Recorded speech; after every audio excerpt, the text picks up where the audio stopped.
Hello out there, and today we're doing an overview of this flash batch Spyderco Lil Nilakka, a limited edition run of only 1,200 pieces.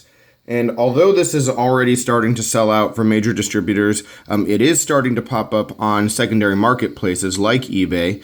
And so I wanted to get it in front of the camera just ASAP to share some information about it with you and give you just a good up-close look at what might turn into be a really sought-after design. And this is just a really unique knife across the board, from the design itself to the packaging to the actual production. And that's what I want to start with what a flash batch actually is. So the best way that I can describe a flash batch is to say that it is a limited edition or a sprint run that has no base model to revert to. All right, so if you were trying to get a paramilitary 2, let's say in M4, and it was sold out, you could always go back to your dealer and get an S30V base model, which is in constant production. But with this Lil Nilakka, there is no other version except for the 1,200 piece run that you see in front of you. And so what that means for Spyderco is that they went to the trouble, basically, of designing the knife and bringing it to production and to market with the purpose of only creating 1,200 pieces. So not really a big money grab, but more of them showing off their capabilities from the manufacturing standpoint. That they're able to do all that, make this design, produce it at a very high quality, and then move away from it. That just really shows what they can do and how quickly they can meet the standard that they have for a knife like this. And it also creates a very exclusive and limited design. So for anyone who's a collector, this might be something you're really interested in. The good news when it comes to the knife, though, is that it's really versatile, an overbuilt, good knife to actually use if you wanted to use a knife like this. So we'll get into that in just a second. But one other thing that I wanted to show you first was the packaging, because the packaging on this knife is different from a regular Spyderco. This one comes in a nylon pouch, liner in here and plastic baggie. And then the label is attached to a tag, as you can see there, with the serial number for it. And then you also get just the standard paperwork inside with the history of the design and what a flash batch is. All right, so all that stuff is standard, but the knife, like I said, is really not. So let's get into to the specs and the design itself and what makes this so special and different. All right, starting with the blade. What we have is a 2.27 inch blade of RWL 34 blade steel, which for me was one of the big draws of this knife because I've actually never owned that steel. So RWL 34 is a steel that's designed by Damasteel and is essentially the twin steel of CPM 154. So apart from trace elements, CPM 154 and this RWL 34 are the same. And while I've owned a lot of 154 CM, I've never owned the powdered version, which is the CPM 154, and I've never owned RWL 34 either. So I was excited to get my hands on this one just for that reason, even though I'm not sure if I'll be using it all that much. Just to have a steel that I've never had before is pretty exciting. And then one other thing, if we can get this really nice and zoomed in on the blade, is what you'll see is this nice flat grind that is almost a zero grind going all the way down to the edge. So Spyderco put the smallest little micro bevel at the edge of the knife. And the reason for this, I guess, is that this knife, which is sort of a smaller version of the Spyderco Nilakka, which was a full-size bushcraft folder made by a Finnish designer, I guess the Finnish style of knife sort of goes with a zero grind for these bushcraft folders and also goes with no guard, bringing the edge all the way back to where the handle starts.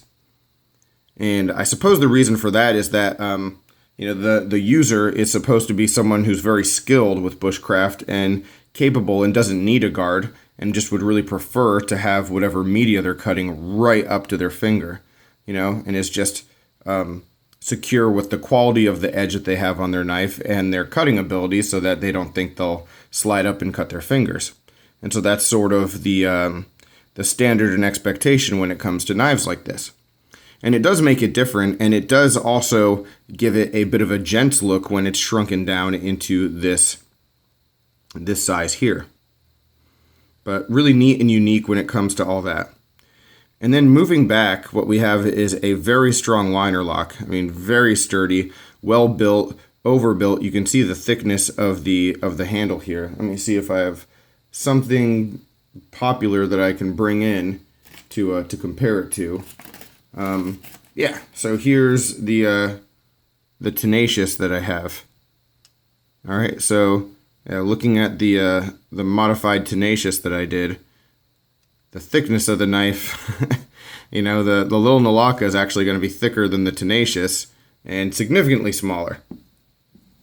So here we can just open that up on camera for a quick second.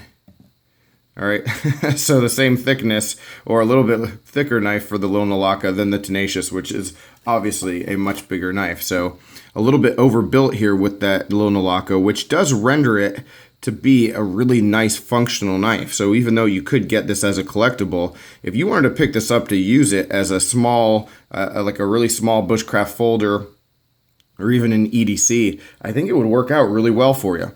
The liners, if you look at the thickness of the liners, when you combine them, they're thicker than the blade stock. So yeah, just really strong and nicely built on this backside here. A little bit of milling on the inside, but not too much. The weight is right around 2.5 ounces. You can see the bronze washers on the inside. So very smooth deployment.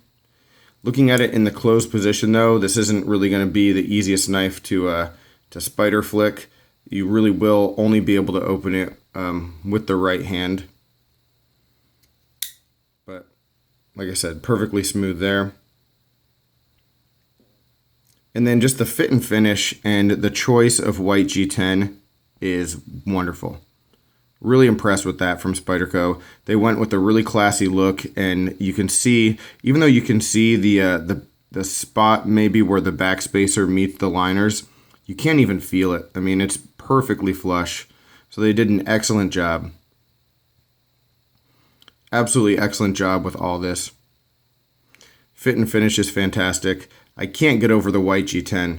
It's gorgeous, and one of my biggest worries, my number one biggest worry when I saw this pocket clip, the wire pocket clip, I was worried that it would be reversible, that you would be able to flip it to left-hand carry, which doesn't bother me usually, but the last thing that I want in a knife like this are these grooves for the wire clip just sitting here, and making this white G10 less perfect than it is.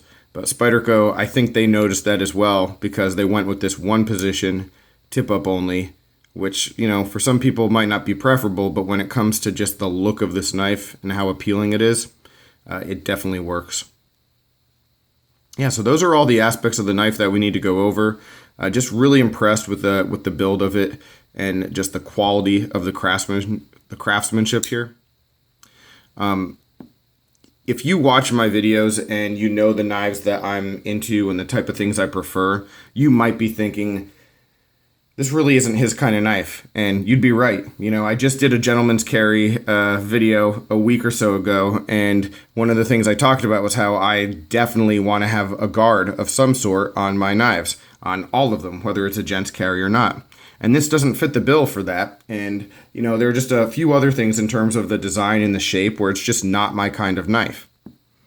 But I picked it up for collectability reasons, and once I got it in my hands, I started developing that second level of appreciation just because of how good looking and well executed this knife is. So there are some knives that when you look at them, you see a picture of them and you're like, probably not for me, not my thing. But then if you're able to get it in your hands, even if it's not the kind of design that you'd go to originally, I mean, just the way that a knife is built and the quality of it makes you reconsider and at least have a level of appreciation for how well it is done. So I certainly have that with this knife. Really happy to have gotten this one.